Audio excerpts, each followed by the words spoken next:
17, December 17. Pupunta kami ngayon sa sa Olivares Hospital kasi ngayon na makukuha yung result ng lahat ng test ni Sherwin na ginawa nung Saturday 14. Tapos diretso na kami sa doktor para humingi ng clearance. So magbabayad kami ng 2.5 doon. Yun yung usapan namin. So ayun. Tingin ko nadadaanan na. Tinuturo ka lang ni May sa malayo. So ayan. Paano na kami? Papunta na kami doon. Kagabi kasi nung sinundo ako ni Sherwin na nandito. Naka-block. Parang nagsemento yata sila. Ayan, parang nakasemento na nga ako. O ano, hallucination nila. O nakasemento na ako. Ano ko lang ba daw ba? Dito sa school. Sarado yan. Sismis na yun. Kaya Di na ba naalala ko siya, di ba parang sumabit yung ulo dito sa ano ng ulo. Oo. Tapos nabukas. Ayun.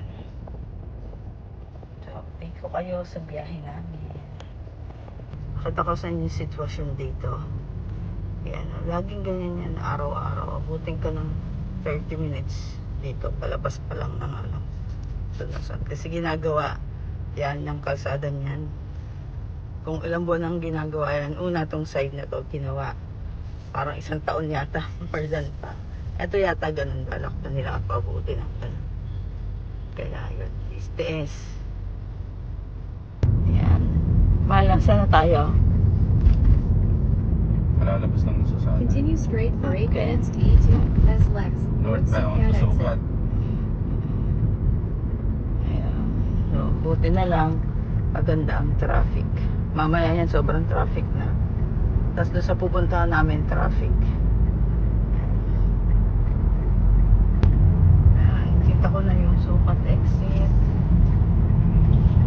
Pa-exit na tayo dito sa Sukat. No swerving, pero may nag-swerve.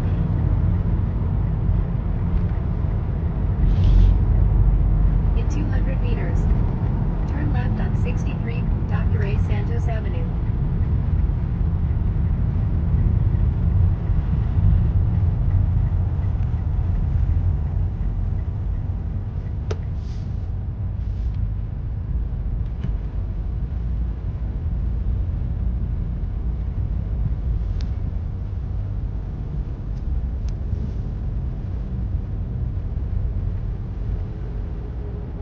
Oops, 53 pesos. Pag galing sa galing sa Susana. Turn left on 63, Dr. A. Santos Avenue. Parang hindi pa masyadong mabilis ang traffic. Ayan, oh.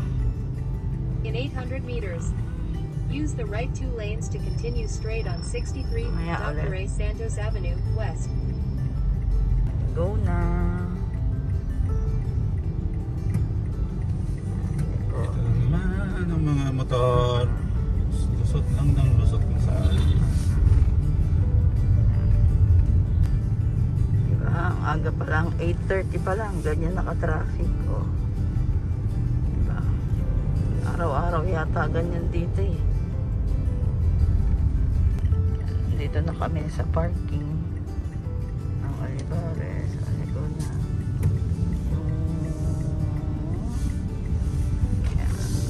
Yan. Kami naglalakad. Ganito yung ano dito. Gymnasium yata to. Pakita ko sa inyo. Itsura. Ganito itsura dito. School to eh. Gymnasium. Ang laki. Yan. Waiting kami. Nagpapa-approve ng card. Waiting kami ngayon. Para sa number. Medyo matagal lang dito magpa-approve. Magwi-withdraw ka mahal.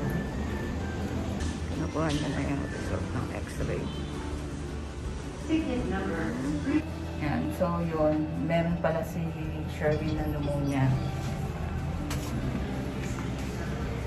So So, kailangan niyang maggamot muna for 7 days. So, ngayon, may another test na gagawin sa kanya. Ano nga ang gagawin sa'yo? I-ultrasound yung baga na yung chest area. So, most likely, after ng operation niya sa January, may another siyang procedure. So, lahat po is because of psoriasis at saka sa iniinom niyang gamot. So, napaka-prone niya ngayon sa mga infection sa lahat ng mga viruses kasi sa immunosuppressant na iniinom niya. Yun. So, pero kaya yan. Kaya yan.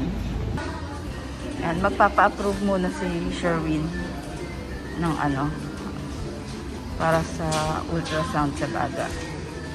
Ayan, medyo Nilagay mo ba dyan? Ayun.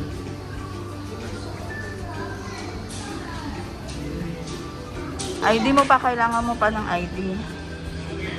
Mahal. Approve. Kat kami dito sa second floor daw. Hindi pala dun. Hindi pala dun magpapa-approve sa iba. Papa-schedule? Ibig sabihin sobrang pagka may schedule sa kapa. Sa iba, no? Oo. Sige. Ang hirap na. Ay, yan dyan yata. Yan, kumakain mo na siya. Ulam niya, sisig. Ako ang ulam ko, toge. My favorite. Yan. Kain mo na kami. Lumabas muna kami ng hospital. Kasi, kailangan namin bumili para sa pneumonia ni Sherwin. Kasi na-diagnose siya with pneumonia. So, ayaw naman namin patagalin yun. So, bago kami magpa-check up sa neuro niya, kailangan mo ng bumili kami nun. Kasi mamaya, magmamadali na kami pa uwi kasi may pasok pa.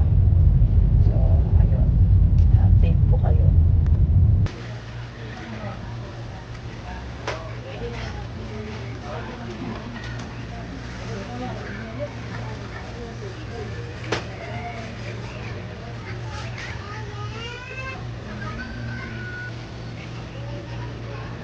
For 1 person.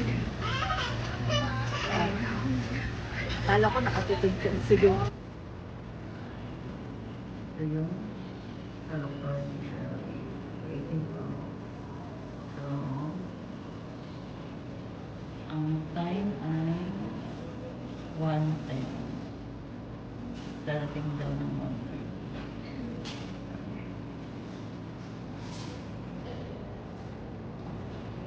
Ano to yun?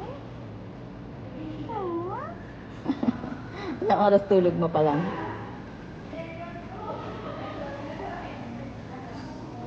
oras. 3 oras. Ako, ang tulog ko pa lang ay 1 oras. Tama. Putol. Oo. Putol-putol na tulog. Kasi di ba sinundo mo pa ako? Tapos ako gumising pa ako. Kasi gumising din siya kanina. Nagpapasok si Zia. Oo, ng 5:30. Wala kaming diretsong tulog. Walang maayos na tulog. Kaya yan. Sobrang baba ng immune system lalo. Matatapos din na. Oo. Okay. Yan, pauwi na kami. It's 2:05 in the afternoon. Pauwi na kami. So, nakausap na namin yung Euro na set na namin yung tentative date ng procedure. So, tentative is January 8 ang admission. Tapos, January 9 yung operation if there's no any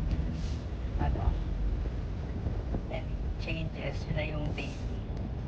So, kasi hindi siya nasunod sa date na need namin kasi may operation daw si Doc ng 8.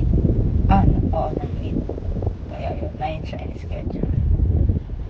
So, merong mga kailangan kami prepare na pera, shell out. So, sabi, daw, sa instrument, around 15k sa stent 7.5 yung ano yun. So hoping and praying na madagdagan po yung funding namin. So meron naman kaming fund para sa procedure. Ayan, ano lang natin. Currently, ganyan ang traffic. Medyo maulan, kaya siguro medyo traffic. Pero lagi yung traffic dito, mahal na. Na? Laging traffic nung ano, mga nakaraan na nagbabiyahe tayo. Pero, yung follow-up mo ka kasi kay doktor sa ano, sa IM, dahil sa pneumonia, ano na lang, sa Asian na lang tayo pumunta. Yan, iba naman na siya. Pneumonia naman na siya. So, hindi na siya related sa kidney. Kaya, ibang sickness naman na yan. So, dapat covered siya. Diba? Yun. Doon na rin magpapasked ng ano, ng procedure na need. Kung mabilis nila magagawa dito doon. Kung hindi. Para sure kaya sa ano na lang. Doon sa, ano, yung sa pinagpapacheck up pa ni Mami. Ganun din naman. No? Doon na lang. Ano ka base ang results mo? Ang results kasi ang ano, ang concern natin. Ang concern. Hindi masagot ang result. Oo. Basta bukas pumunta na tayo. Malalaman natin.